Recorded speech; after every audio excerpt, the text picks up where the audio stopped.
प्रभु से पूछा, अपने स्वामी से पूछा, स्वामी विमान कहाँ जा रहे? शिव जी ने कहा, सती तुम्हारे पिता दक्ष के यहाँ एक यज्ञ का आयोजन है, सारे देवताओं को निमंत्रण मिला है, सारे देवता दक्ष यज्ञ में जा रहे हैं। अब अपने माता पिता क्या कोई उत्सव हो तो स्वाभाविक है किसी भी बेटी का मन होता है कि मेरे मायके में उत्सव है, फंक्शन है, तो मैं भी जाऊं। किसी भी बेटी के मन में एक भावना जागती है। तो माता सती ने शिव जी से कहा कि स्वामी आपकी यदि आज्ञा हो तो मैं भी जाऊं मेरे पिता के घर। शिव जी ने कहा, सती तुम कैसे जाओगी? तुम्हें तो निमंत्रण ही नहीं दिया, तुम्हें तुम्हारे पिता ने बुलाया नहीं, तुम कैसे जाओगी?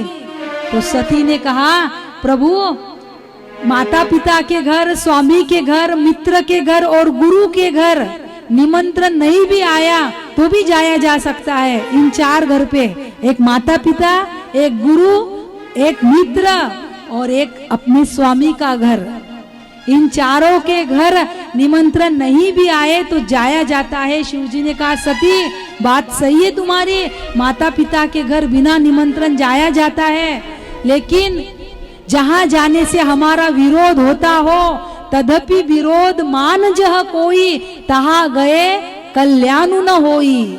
जहां जाने से हमारा विरोध होता है वहां जाने में कल्याण नहीं है, इसलिए सती मत जाओ। लेकिन सती मानी नहीं, आग्रह करने लगी। और ये आग्रह ऐसा ग्रह है जो 9 ग्रह से भी भारी है। आग्रह 9 ग्रह से भी भारी है। माता सती ने आग्रह किया तो भगवान शिव ने कहा, सती तुम जाओ, मैं तो नहीं आऊंगा, मैं तुम्हें रोकूंगा भी नहीं, लेकिन मैं आऊंगा भी नहीं। और शिव जी ने मन ही मन सती का त्याग तो कर ही दिया था। माता सती ने राम जी की परीक्षा लेने के लिए सीता जी का वेश बनाया था। राम कथा में आती है ये कथा। माता सती ने सीता का वेश बनाया था राम जी की परीक्षा लेने के लिए, और शिव जी ने ध्यान के द्वारा सब चरित्र देख लिया था कि मेरे पत्नी ने मेरे माँ का वेश बनाया, मेरे सती ने सीता का वेश बनाया, इसीलिए शिव जी ने तो मन ही मन सती जी का त्याग कर दिया था। सती जैसे ही दक्ष यज्ञ में पहुंचती है और यज्ञ मंडप में यज्ञ के पास में जाके देखती है तो सारे बहनों का और सारे बहनोइयों का, यानी बहनों के पति का यज्ञ भाग रखा था, यज्ञ स्थान रखा था, लेकिन शिव जी का स्थान कहीं नहीं दिखा सती को। कथौ न दीप शंभु कर भागा, कहीं भी शिव जी का स्थान नहीं दिखा। माता सती को अपमान लगने लगा। माता सती खड़े खड़े रुदन करने लगी और कहने लगी, पिताजी आप शिव जी की महिमा को जान ही नहीं पाए। शिव क्या है, शिव तत्व क्या है, आप शिव की महिमा को जान ही नहीं पाए। और आपसे ये देह मुझे मिला है, इसीलिए आपसे जो मुझे देह मिला है मैं इस देह को रखना नहीं चाहती। और ऐसा कहकर माता सती ने योगाग्नि से अग्नि जलाई और कहने लगी, सुनहु सभासद सकल मुनिंदा, कही सुनी जिन शंकर निंदा, सो फल तुरत लहब सब काहू, भली भांति पछताब बिताहू। अस कही योग अगणित अनुजारा, भयहु सभामख हाहाकारा। ऐसा कहकर माता सती ने योगाग्नि से अपने देह को भस्म कर दिया।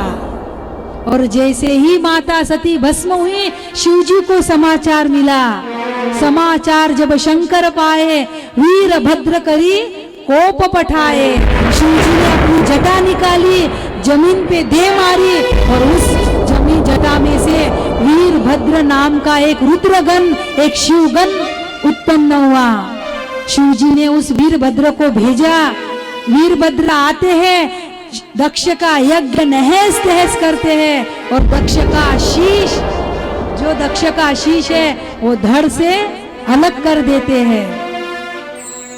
दक्ष का शीश जैसे ही अलग हुआ तो सारे देवता, ब्रह्मा जी सभी शिव जी के पास आते हैं शिव जी की बहुत स्तुति गाते हैं, शिव जी को मनाते हैं, प्रसन्न करते हैं। और शिव जी तो औढ़र दानी है, आशुतोष है, जल्दी प्रसन्न होने वाले देवता है। शिव जी प्रसन्न हुए और कहते हैं उस दक्ष को जो शीश कट गया था उस जगह पे बकरे का शीश लगाया। बकरे का शीश क्यों लगाया? जो मैं करता है, अभिमान के कारण बकरी मैं करती है ना। मैना ने मैना कही, मैना पक्षी है ना, मैना ने मैं कही तो मोल भयो 10-20। बकरी ने मैं कही तो कबीर कटायो शीश।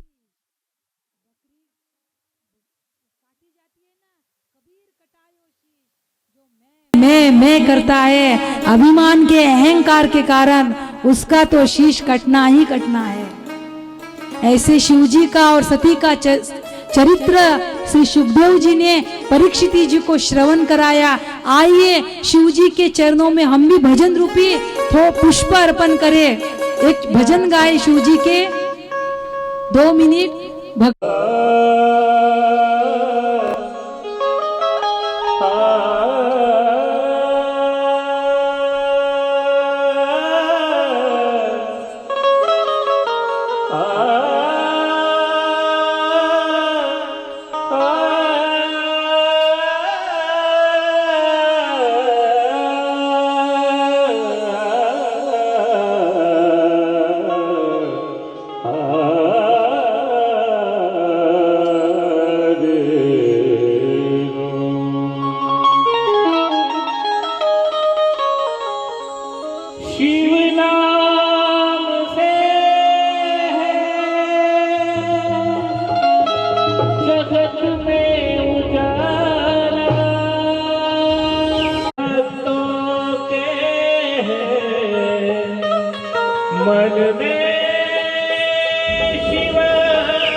हे शंभो बाबा मेरे भोलेनाथ, तीनों लोक में तू ही तू। हे शंभो बाबा मेरे भोलेनाथ, तीनों लोक में तू ही तू। श्रद्धा सुमन मेरा मन बेनवा तेरे, जीवन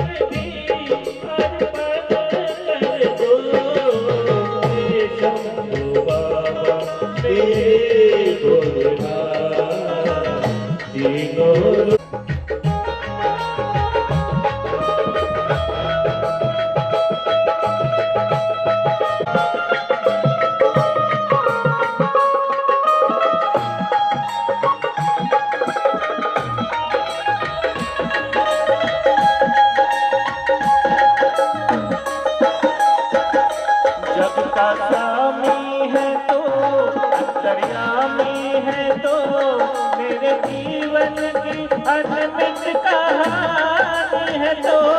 जब का स्वामी है तो अंतर्यामी है तू, मेरे जीवन की अनमित कहानी है तू। तेरी शक्ति अपार, तेरा पावन है द्वार, तेरी पूजा ही मेरा जीवन आधार। भूल तेरे चरणों की लेकर जीवन को साकार किया। हे शंभो बाबा मेरे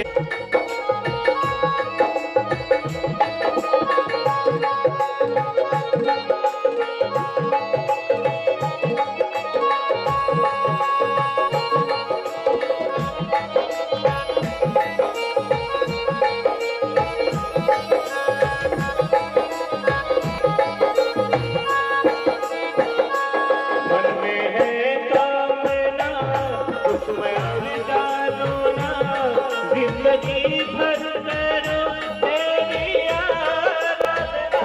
मन में कामना कोई कुछ जानूंगा, जिंदगी भर करो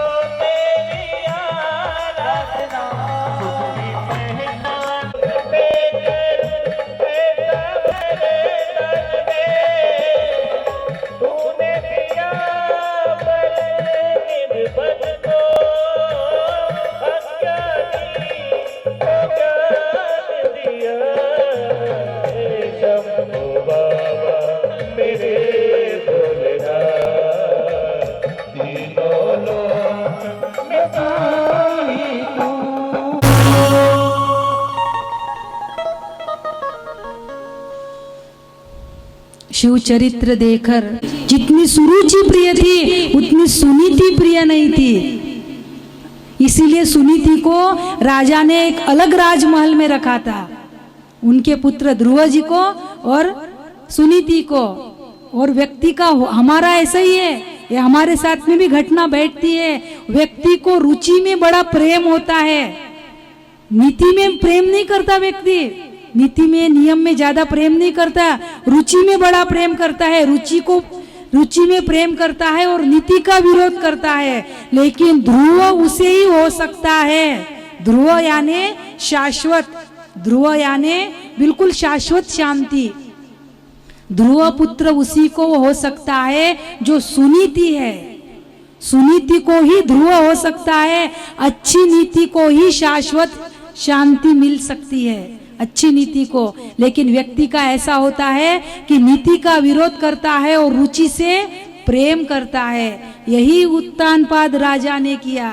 सुरुचि अधिक प्रिय थी, उसके सौंदर्य पे अधिक आसक्त थे, इसीलिए सुरुचि को अपने पास रखा और सुनीति को अलग के राजमहल में रखा। एक दिन की बात, ध्रुव जी अपने पिता के पास राजमहल में आए और अपने पिता के गोद में बैठ गए।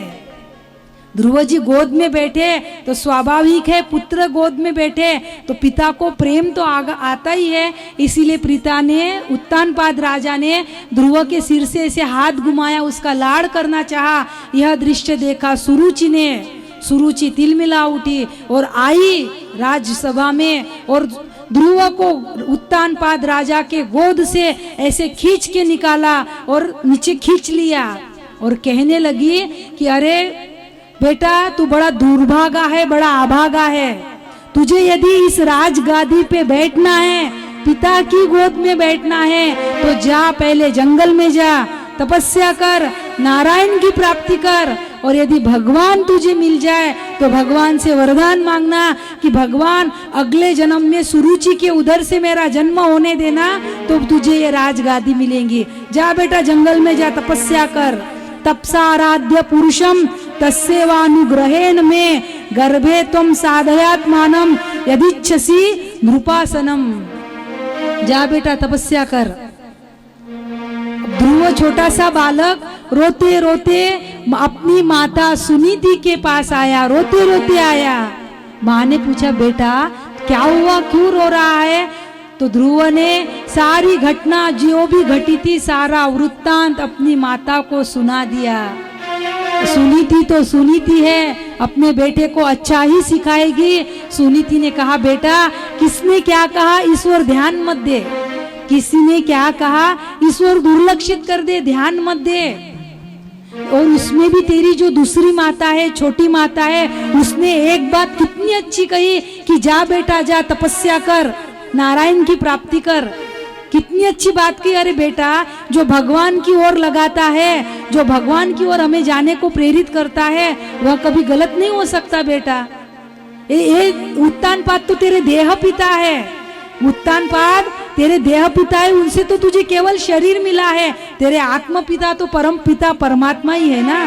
तेरे जीवन पिता, तेरे आत्म पिता श्रीमन नारायण ही है। इसलिए बेटा माँ ने क्या कहा उस ओर ध्यान मत दे, जा बेटा जा, वन की ओर जा, तपस्या कर और परमात्मा की प्राप्ति कर। धन्य है वो माँ जो 5 वर्ष के ध्रुव को तपस्या के लिए, सत्कर्म के लिए, सन्मार्ग की ओर प्रवृत्त करती है। धन्य है वो माँ, केवल 5 वर्ष के ध्रुव जी। और ध्रुव जी भी शेर का बेटा, जटा बांधी, वलकल वस्त्र धारण किए और छोटा सा कमंडलू और छोटा सा आसन लेके निकल पड़े। धन्य है वो माँ, धन्य है। पुत्रवती जुबती जग सोई, रघुपति भगतु जासु सुत होई, न तरु बांझ भली बांधी बियानी, राम विमुख सुतते हित जानी। पुत्रवती कौन है कि जिसका पुत्र रघुपति का भक्त हो। पुत्र तो ऐसा चाहिए, या दाता या शूर, कपूत से बांझ बली व्यर्थ गमाया नूर। कपूत से बांझ बली। धन्य है वो माँ जिसने अपने 5 साल के बेटे को तपस्या के लिए प्रेरित किया। और ध्यान से सुनना मेरे भाई बहन, माता ही हर बालक की सर्वप्रथम गुरु माँ होती है। माँ ही, माता मह प्रथमम गुरु।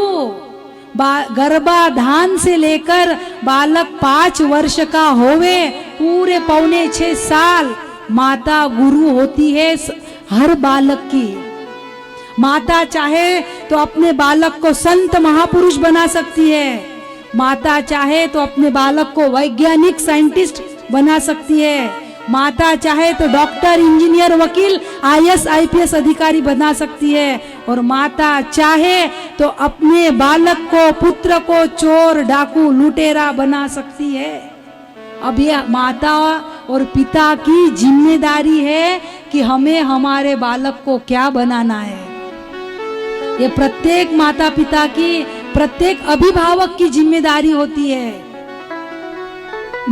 जब बालक माँ के गर्भ में होता है, माँ जो खाती है, माँ जैसा सोचती है, जो सुनती है, जो कुछ भी करती है, उसका परिणाम गर्भ के बालक पे होता है। आप कहेंगे अभी तो वो छोटा सा है, अभी तो गर्भ में, उसे क्या समझता, उसे क्या दिखता? नहीं, उसे सब कुछ दिखता है, वो सब कुछ माँ के गर्भ में सीखता है। कोई बालक यदि ज्यादा शैतानी करे, शरारत करे, तो हम क्या कहते उसे? कहते हैं ना, तेरी माँ ने क्या खाया था तेरे जन्म के समय, क्या खा के तुझे पैदा किया, बोलते हैं ना हम ये शब्द। भले ही हम सहज में बोलते हैं कि तेरी माँ ने क्या खा के तुझे पैदा किया, लेकिन ये वास्तविकता है। माँ जैसा खाती है उसका भी परिणाम बालक के गर्भ पे होता है। माँ जैसा चिंतन करती है, जैसा सोचती है, जैसे विचार रखती है, इन सब का परिणाम बालक पे होता है, होता है, होता है। इसलिए माताओं की सबसे ज्यादा जिम्मेदारी है। क्यों? क्योंकि 5 वर्ष तक हर माँ की, हर बालक की गुरु माता होती है। 5 से 7 पिता गुरु होते हैं और 7 के बाद में आचार्य गुरु होते हैं। इसीलिए हमारे उपनिषद में कहा है, पहले मातृदेव भव, फिर पितृदेव भव और फिर आचार्य देवो भव। पहले मातृदेव भव। इसलिए हमारी हाथ जोड़ की विनंती है प्रत्येक माता पिता से, अपने बच्चे को अच्छे से अच्छा संस्कार दीजिए। एक बार की सुख सुविधा नहीं दी तो बच्चा थोड़ी देर के लिए रोएगा, लेकिन संस्कार नहीं दिए तो वो बच्चा जीवन भर रोएगा, खुद भी रोएगा, आपको भी रुलाएगा, खुद भी रोएगा, आपको भी रुलाएगा।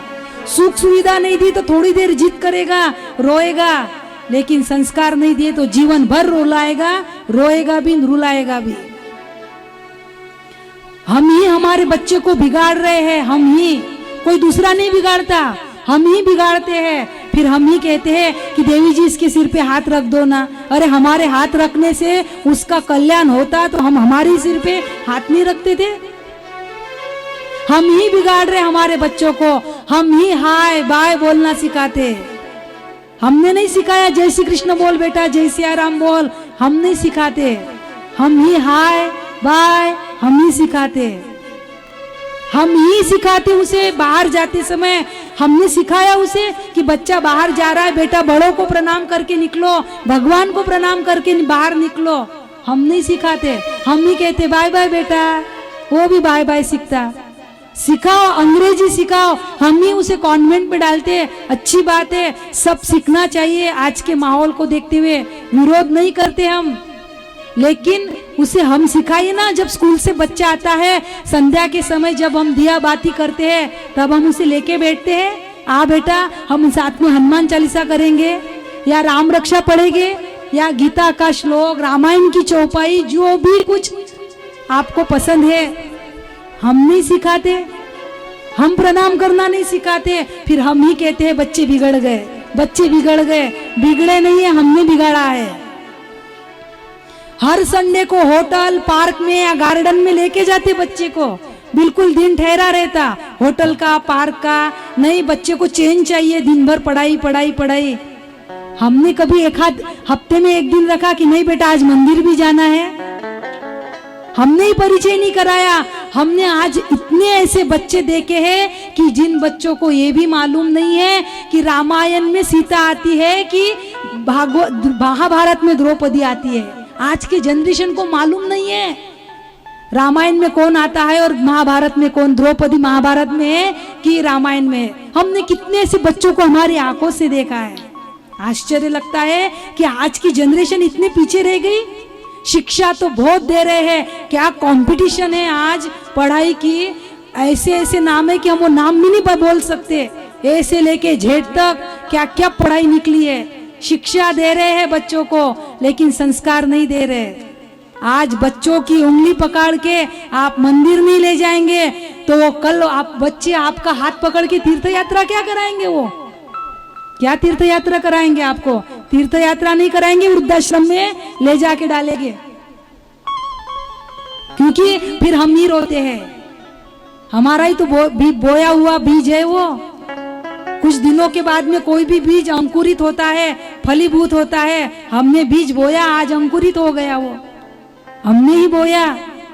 बच्चे छोटे रहते तब रोते हैं, माताओं को काम का टेंशन होता है, लेके उसके पास में मोबाइल दे देती है, बेटा तू इसके साथ खेल, कुछ भी कर, मुझे काम करने दे। और बाद में जब बच्चा मोबाइल नहीं छोड़ता तब माताएं कहती है कि क्या करना, बच्चे मोबाइल ही नहीं छोड़ते। अरे तुमने ही तो मोबाइल हाथ में दिया उसके, अब कैसे छोड़ेगा वो। 6-8 महीने का बच्चा नहीं रहता, उसके सामने गाने गिने लगा के रख देते, वो बच्चा वही चित्र देखता, वही दृश्य देखते रहता, उसके चित्तवृत्ति में वही से होते जाता और माताओं को अपने काम की पड़ी रहती। अरे करिए, घर की जिम्मेदारियां निभाइए, लेकिन बालक भी तो आपकी जिम्मेदारी है, उसको बनाना, उसको घड़ाना आपकी जिम्मेदारी है। केवल जन्म देना जिम्मेदारी नहीं है। पुत्र सुपुत्र होना चाहिए, संतान सुसंतान होनी चाहिए। या कौड़्या कड़्या माझी लपले रविंद्र शिवाजी, इन छोटे छोटे बालकों में इस देश का भविष्य छिपा है। इन छोटे छोटे बालकों में महापुरुष छिपे हैं, उनको उजागर करिए। ये आपकी जिम्मेदारी है, ये आपकी जिम्मेदारी है। अरे माता सुभद्रा ने जब कृष्ण भगवान चक्रव्यूह का भेदन करना सिखाते हैं तो अभिमन्यु ने गर्भ में ही चक्रव्यूह का भेदन करना सीखा था। चक्रव्यूह का भेदन करना सीखा, तब तक तो सुभद्रा जागी थी, लेकिन चक्रव्यूह में से वापस कैसे आया जाता, सुभद्रा की गई, नींद लग गई। इसीलिए अभिमन्यु जाता तो है चक्रव्यूह में, लेकिन लौट के नहीं आता, माँ के गर्भ में ही सीखा था। अभी प्रहलाद जी का चरित्र आया था, प्रहलाद जी ने भी हरि भक्ति की दीक्षा कयादू के गर्भ में ही ली थी।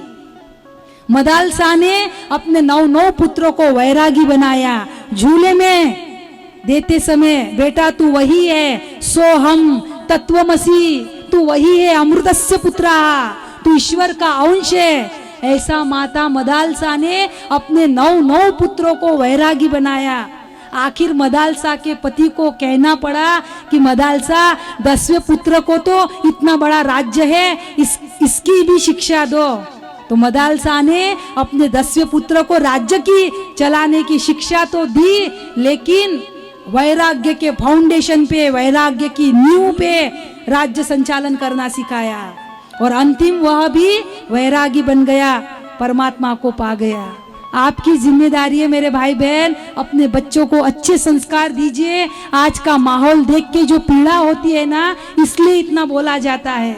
क्या माहौल है आज का, बच्चे कैसे कैसे दिन भर मोबाइल पे उंगलियां घुमाएंगे ना तो उंगलियों का सेंस चला जाएगा, हाथ में बाद में पेन भी नहीं पकड़ा जाएगा।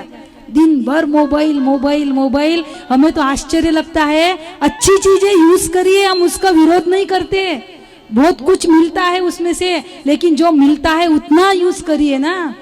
एक निर्जीव वस्तु ने सजीव व्यक्ति को खिलौना बना के रख दिया, एक निर्जीव वस्तु ने सजीव व्यक्ति को।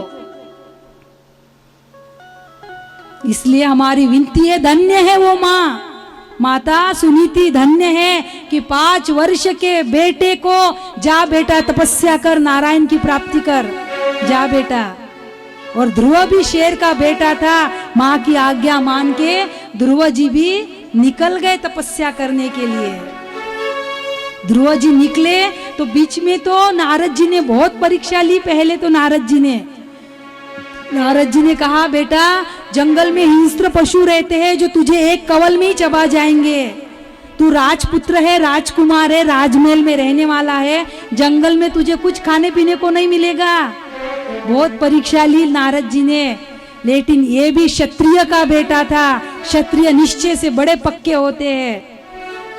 इसीलिए ध्रुव जी ने कुछ भी नहीं सुनी और कहा, नारद जी जब तक मैं नारायण की प्राप्ति नहीं कर लूं, मैं लौट के महल नहीं जाऊंगा।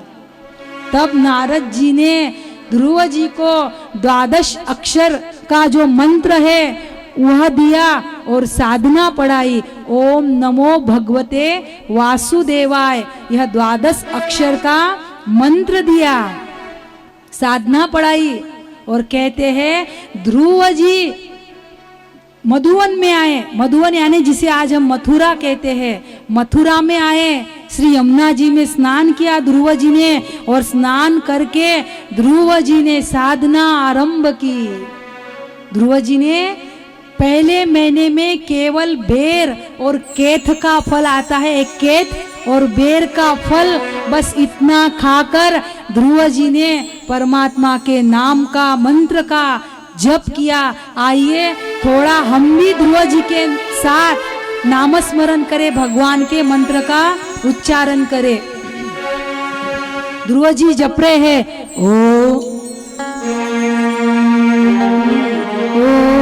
नमो भगवते वासुदेवाय, ओम नमो भगवते वासुदेवाय, ओम नमो भगवते वासुदेवाय, ओम नमो भगवते वासुदेवाय, ओम नमो भगवते वासुदेवाय, ओम नमो भगवते वासुदेवाय, ओम नमो भगवते वासुदेवाय, ओम नमो भगवते वासुदेवाय। ध्रुव जी की तपस्या शुरू है। ध्रुव जी की तपस्या का 1 महीना हो गया। अब ध्रुव जी की तपस्या को दूसरा महीना लग गया। दूसरे महीने में ध्रुव जी ने केवल सूखे पत्ते खाए, अब बेर भी नहीं, खेत का फल भी नहीं, केवल सूखे पत्ते, जो पत्ते गिर जाते हैं झाड़ के, वह सूखे पत्ते खाए और प्रभु का नाम जप रहे। ओम नमो भगवते वासुदेवाय, ओम नमो भगवते वासुदेवाय, ओम नमो भगवते वासुदेवाय, ओम नमो भगवते वासुदेवाय। ध्रुव जी की साधना का तीसरा महीना आरंभ हुआ। अब सूखे पत्ते भी छोड़ दिए, अब केवल जल पीकर, अब केवल जल पी रहे हैं। और जल पीकर तीसरे महीने की साधना तपस्या आरंभ की। ध्रुव जी नाम जप रहे हैं, ओम नमो भगवते वासुदेवाय, ओम नमो भगवते वासुदेवाय, ओम नमो भगवते वासुदेवाय, ओम नमो भगवते वासुदेवाय, ओम नमो भगवते वासुदेवाय,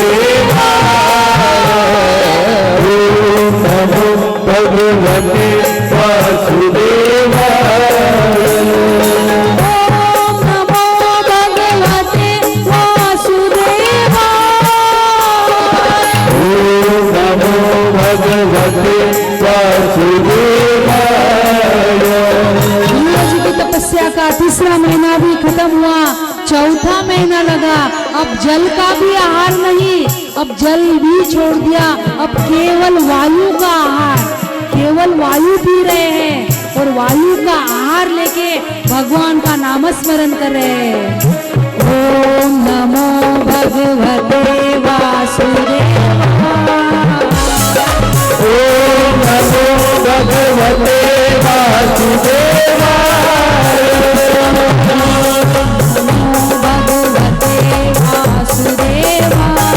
ओम नमो भगवते वासुदेवाय। ओम नमो भगवते वासुदेवाय। ओम नमो भगवते वासुदेवाय। ध्रुव जी के तपस्या का चौथा महीना भी समाप्त हुआ, 5वां महीना लग गया।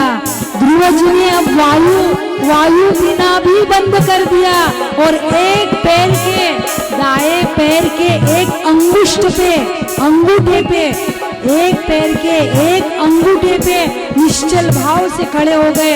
अब वायु का भी आहार नहीं, 5वें महीने में वायु का भी आहार, जल नहीं, कोई फल नहीं, कोई कंद नहीं, अब वायु भी नहीं और नाम जप रहे हैं। ओम नमो भगवते वासुदेवाय। ओम नमो भगवते वासुदेवाय। ओम नमो भगवते वासुदेवाय। ओम नमो भगवते वासुदेवाय। ओम नमो भगवते वासुदेवाय। ओम नमो भगवते वासुदेवाय।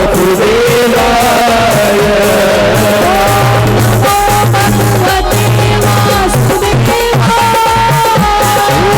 ओम नमो भगवते वासुदेवाय। नमो भगवते वासुदेवाय। ओम नमो भगवते वासुदेवाय। नमो भगवते वासुदेवाय। ओम नमो भगवते वासुदेवाय। नमो भगवते वासुदेवाय।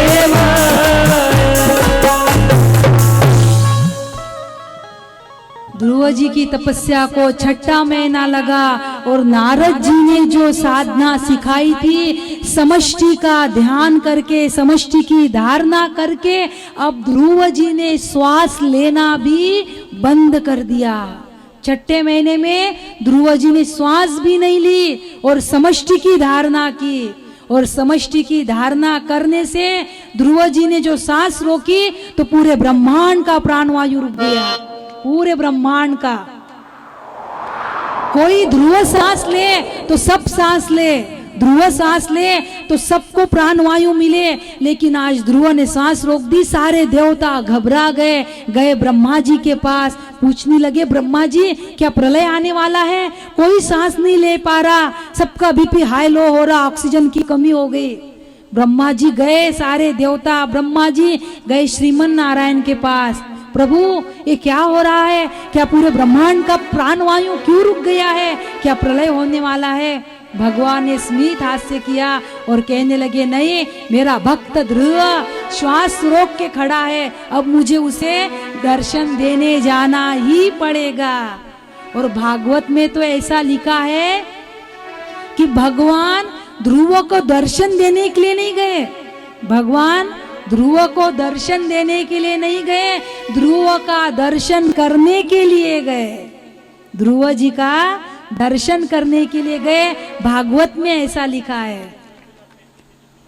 ध्रुव जी अपने हृदय में परमात्मा के स्वरूप का दर्शन कर रहे थे।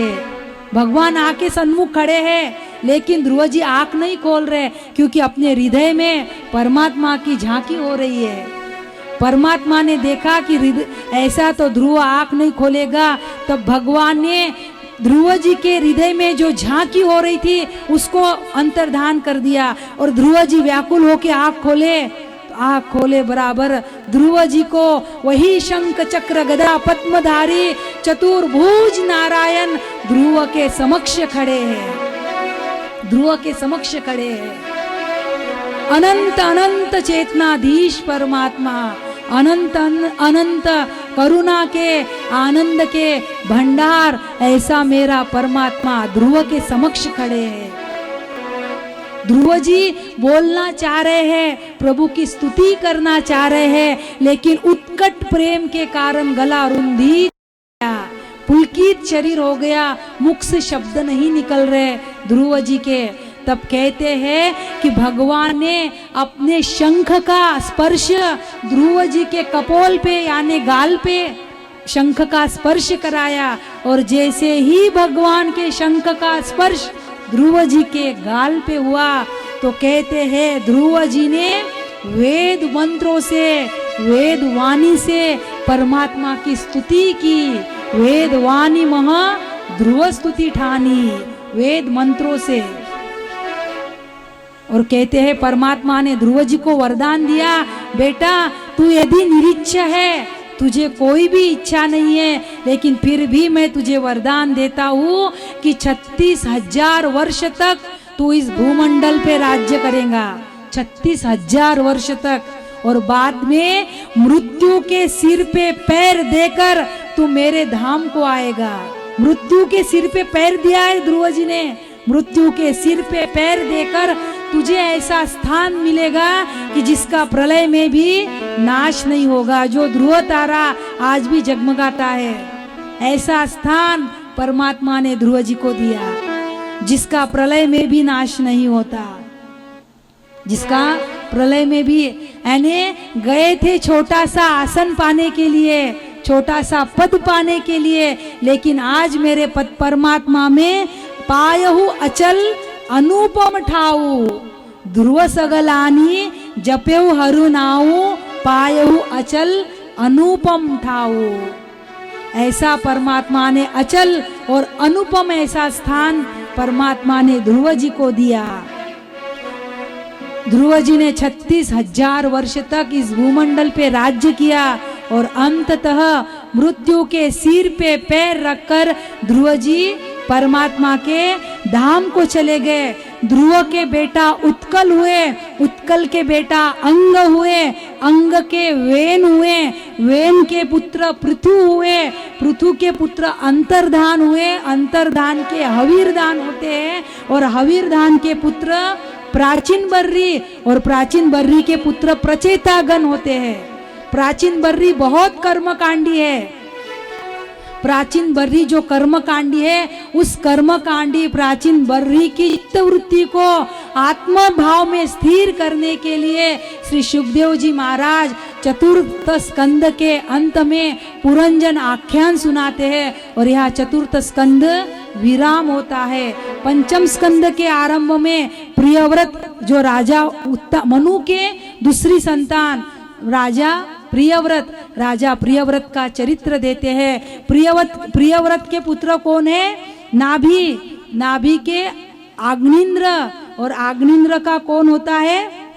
नाभि को मेरु देवी से ऋषभ देव होते हैं। प्रियव्रत के आग्निंद्र के पुत्र नाभि, और नाभि के पुत्र होते हैं ऋषभ देव, जो जैन धर्म के संस्थापक है, आदि तीर्थंकर है। ऋषभ देव के 100 पुत्र होते हैं, जो 9 योगेश्वर होते हैं। ऋषभ देव जो 9 योगेश्वर का संवाद आता है आगे, ये ऋषभ देव के पुत्र है। और ज्येष्ठ पुत्र है राजा भरत, ऋषभ देव के पुत्र है राजा भरत भी, यानी राजा जो भरत हुए ना, उन्हीं के नाम पर इस अजनाब खंड का नाम भारतवर्ष हुआ। पहले इस भारतवर्ष का नाम भारत नहीं था, अजनाब वर्ष था, अजनाब खंड था, लेकिन राजा भरत से ही इस वर्ष का नाम भारतवर्ष हुआ। राजा भरत भी राजपाट सब त्याग करके तपस्या के लिए गोमती नदी के किनारे आते हैं। सब त्याग कर दिया, राजपाट सारा कारोबार सब पूरा राज्य अपने पुत्र को दे दिया, और स्वयं गोमती के नदी के किनारे तपस्या करने लगे। एक दिन की बात, राजा भरत गोमती नदी में स्नान करने के लिए आए, तब एक हरिण वहां आई जल पीने के लिए। एक हरिन जल पी ही रही थी, एक सिंह की, एक शेर की दहाड़ने की आवाज सुनी। इस आवाज से वह हरिन घबरा गई। वह सगर्भा थी वह हरिन। जैसे ही शेर के दहाड़ने की आवाज सुनी, उस हरिन ने छलांग लगानी चाहिए। छलांग लगाई तो वह हरिन प्रसूत हो गई। वो हरिन तो मर गई, लेकिन उसका जो शावक था, उसका जो बालक था, अर्भक था, वो नदी में बह के जा रहा था। राजा भरत गोमती में स्नान कर रहे थे। दया धर्म का मूल है, यह सोच के राजा भरत ने उस शावक को, उस अर्भक को उठा लिया, हरिन के पुत्र को उठा लिया, अपने आश्रम में लेके आए। उसका पालन पोषण करने लगे, उसको बड़ा प्यार से सहलाते, उसका पालन पोषण कर रहे राजा भरत। राजा भरत स्वयं ध्यान तपस्या करने बैठते तो हरिन का बालक भी उनके पास में बैठता। वो उठते तो वो भी उठता। बिल्कुल एक परिवार के सदस्य जैसा वो हरिन हो गया। और एक दिन जब राजा भरत का अंत समय आया तो राजा भरत को चिंता होने लगी, अब मैं तो जा रहा हूँ, इसका क्या होगा। देखो मेरे भाई बहन, प्रपंच गलत नहीं है, प्रपंच कीजिए, लेकिन अंतिम समय तक यदि इसके विचार शुरू है, इसके ही अब हम तो जा रहे हैं, अब हमारे बाद इनका क्या होगा। प्रपंच करना गलत नहीं है। देखो नाव पानी में रहे वहां तक ठीक है, लेकिन नाव में ही पानी आना शुरू हो जाए तो वो नाव डूबती है। ऐसे हम प्रपंच में रहे तब तक ठीक है, लेकिन हमारे भीतर प्रपंच वास करने लगे तब व्यक्ति का कल्याण नहीं होता, व्यक्ति का पतन होता है। राजा भरत सोचने लगे, मैं तो जा रहा हूँ, अब इस हरिन का क्या होगा।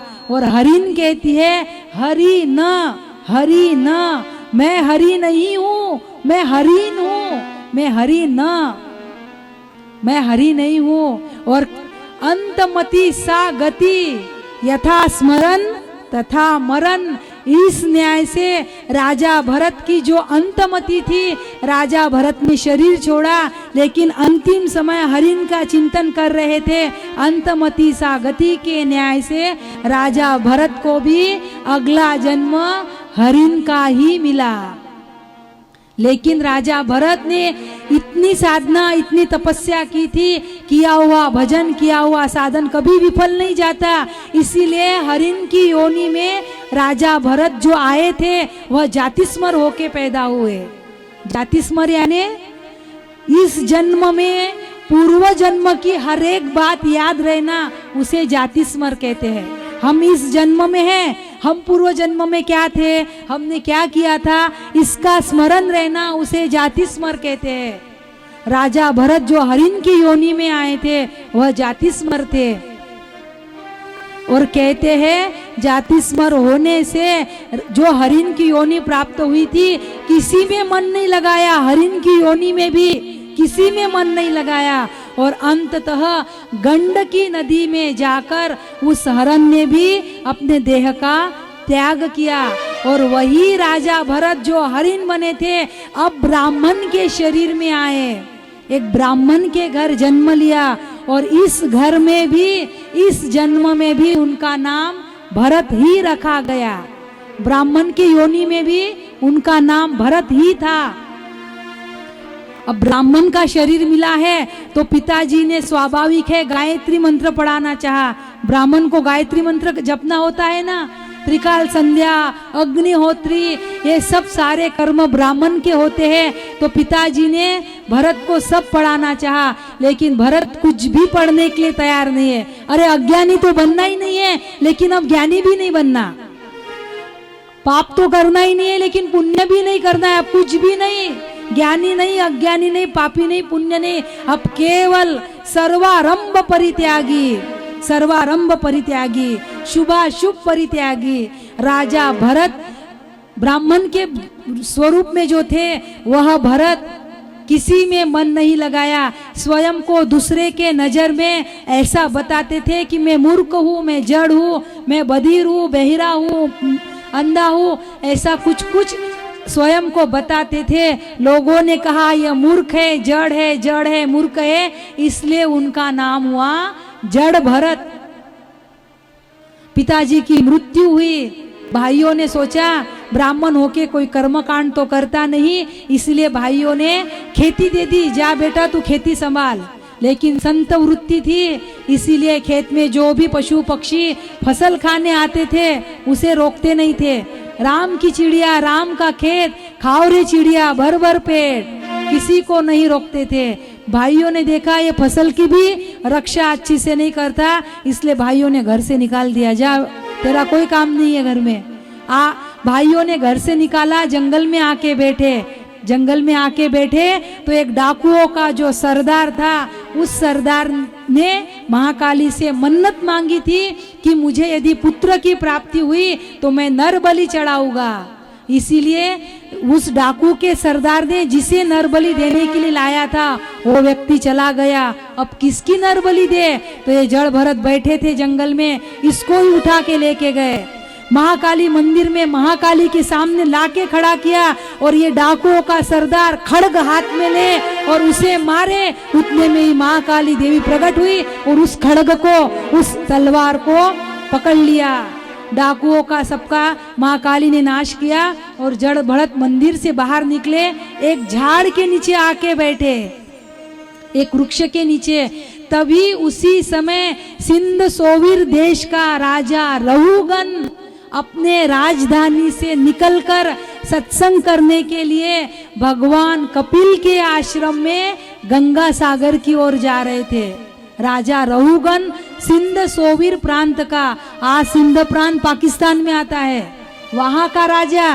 अंतर देखो कितना है, जो सिंध प्रांत आज पाकिस्तान में है वहां का राजा इधर गंगा सागर यानी पश्चिम बंगाल, पश्चिम बंगाल में गंगा सागर आता है ना, उधर जा रहा है सत्संग करने के लिए।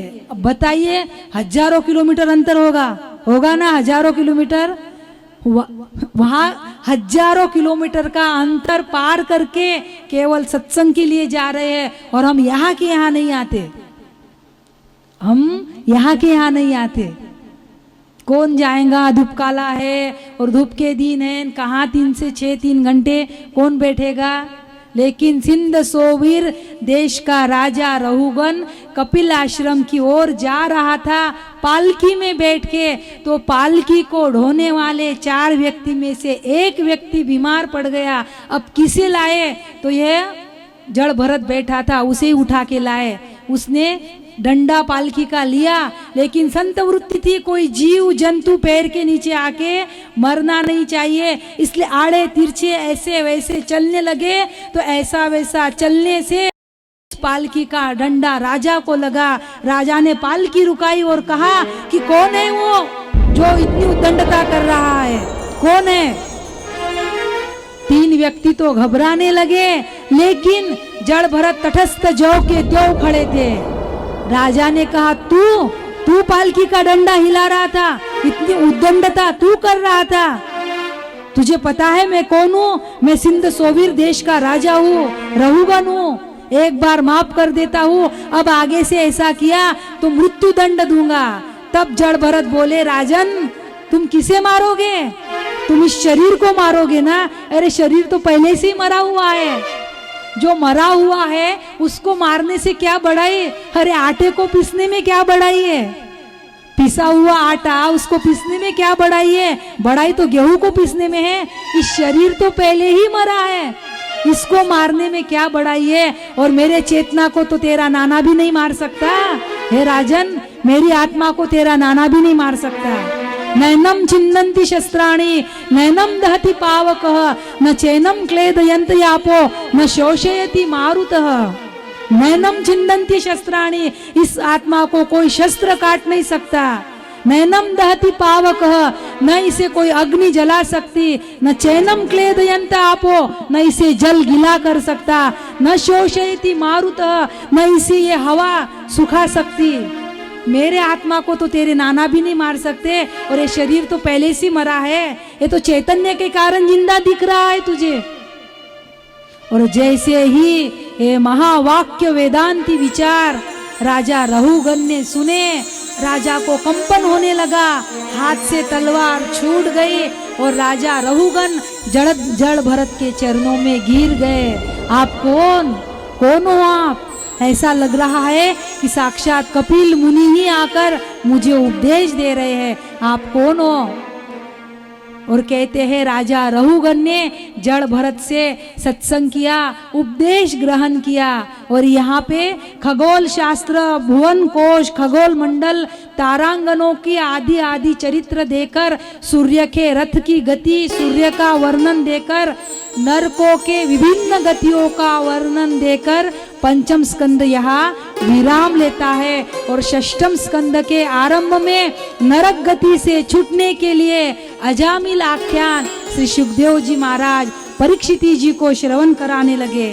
अजामिल ब्राह्मण था, बड़ा सदाचारी था, अग्निहोत्री करता था, त्रिकाल संध्या करता था, सब कुछ करता था, लेकिन दासी के संसर्ग से दूषित हो गया, उसका सारा सदाचार नष्ट हो गया एक दासी के संसर्ग से।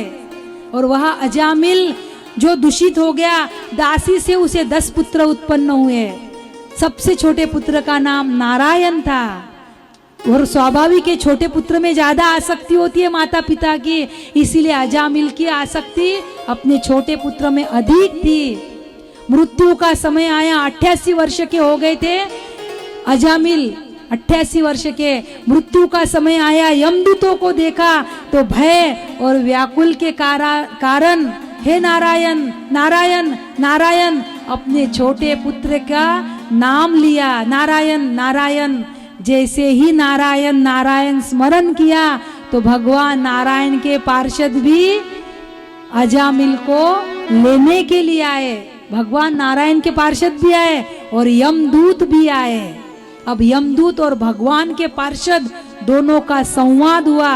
यमदूत बोले ये हमारे लोक का ग्राहक है, और भगवान के पार्षद बोले नहीं, इसने नारायण नाम का उच्चारण किया, यह वैकुंठ में जाएगा।